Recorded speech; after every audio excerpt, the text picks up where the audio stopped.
What's up and welcome back to another video. Today we're going to discuss the future of Borderlands. Oh no.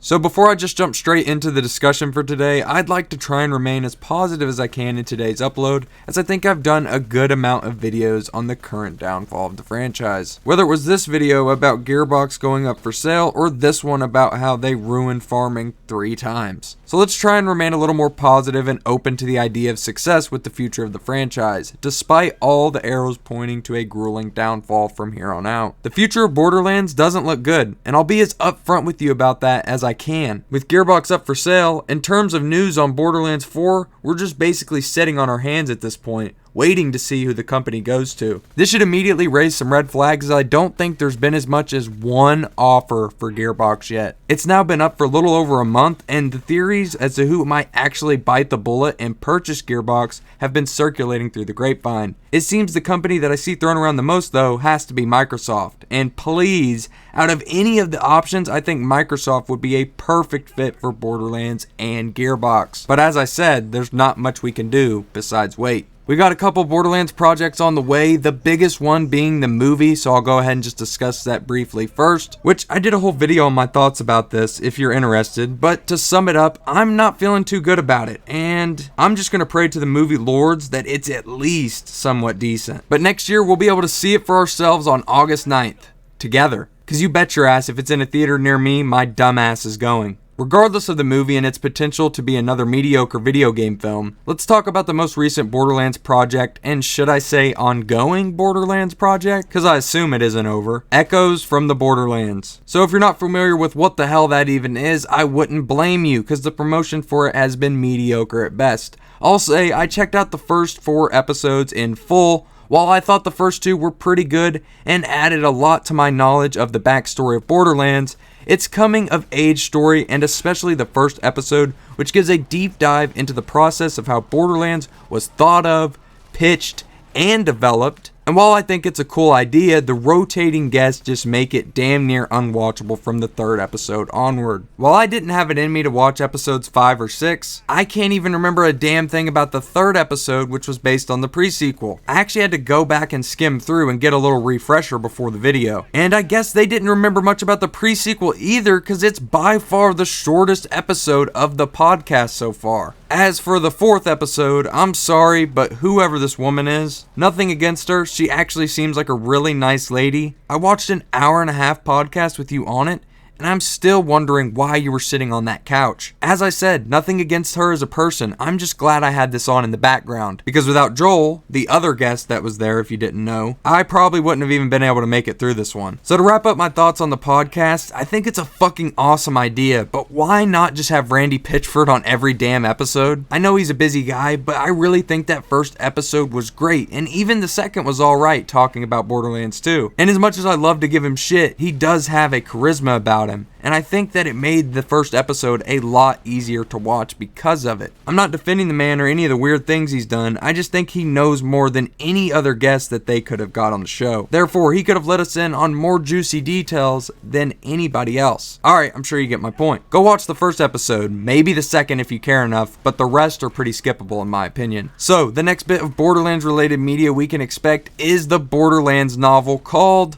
Borderlands, Dead or Alive, written by lead writer of Borderlands 2, Anthony Birch. This might be one fans can get excited for, not just for Birch being the writer, but for it being a continuation of Fiona and Sasha's story from the first Tales from the Borderlands game. While I think this is awesome, you know all the awesome books I have that I still haven't finished? I'm a huge Walking Dead guy, and I literally own all of the comics, and I made it about halfway through and still haven't finished. That's a graphic novel, and that just goes to show the amount of attention span that the world has today. And for anyone who has any interest in reading, for most people who play video games, their attention span isn't up to par with someone who can read a novel every week. So while I think it's awesome they're continuing the stories of those characters, why couldn't you have just done this in the place of new tales? Makes zero sense to me, but like I said, I don't want to be negative about everything in this video, so let's just hope it's a solid story that wraps up those characters' arcs nicely. Will I be buying it?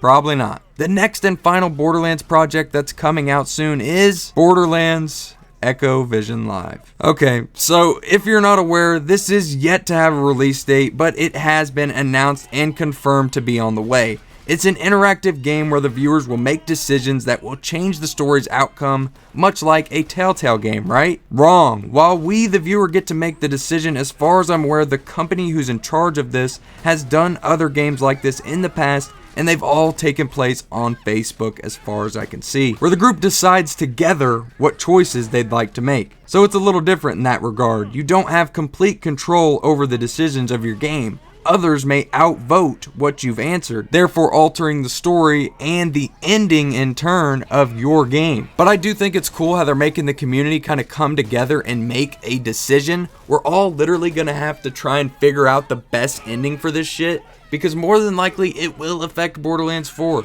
So we're going to have to take this a little bit more seriously than we probably would like to, because it's literally on Facebook. No offense. Just kind of sounds like some grandma shit.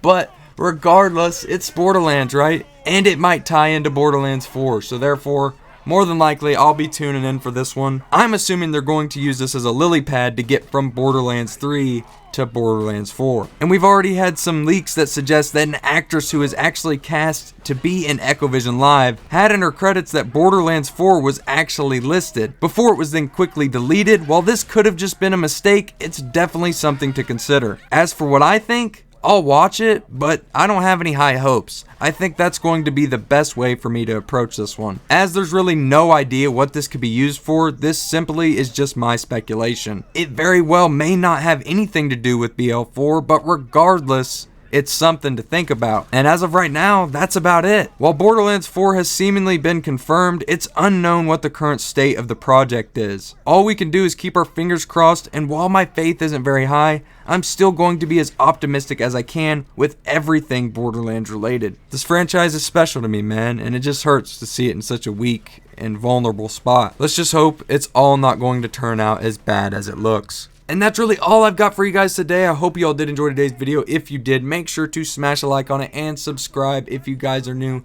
What do you think about the future of Borderlands? We obviously still have our old classics, Borderlands 1, 2, and the pre-sequel. And even though the first game and the pre-sequel, their player counts aren't near as high as what they should be, and it's a damn shame because they're underrated games. But 2 is still going pretty damn strong for as old as it is, man. So there's really nothing to worry about on that count. Our old games are still kicking it just about the same as they were the last time I talked about it. And if you don't know what I'm talking about, I did a video discussing whether or not Borderlands 2 will survive the next 10 years. And if you guys are interested in that, I will put it on the end screen here in a minute when I close this thing out. Or even if you want to go ahead and watch it right now, I will leave it at the top of the link in the description. I give a deep dive discussion and analysis on where I think Borderlands 2 will be in the next 10 years with statistics and Steam stats to back it up. But yeah, that's really all I've got for you guys today. I've got some more videos planned for the weekend, so please keep your eyes out for that. I'm going to try and push out as many videos as I can this weekend. I just want to say thank you to everybody out there who's liked, subscribed, commented, even hell, just watched these damn videos.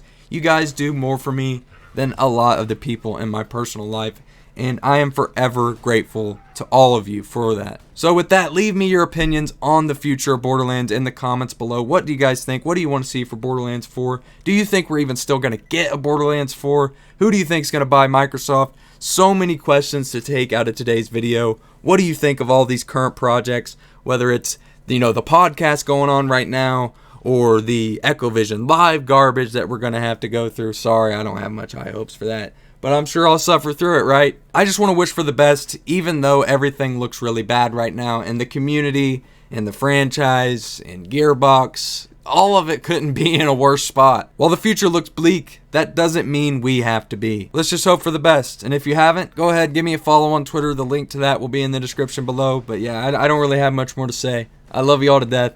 Take it easy out there. And I will see you all in the next one.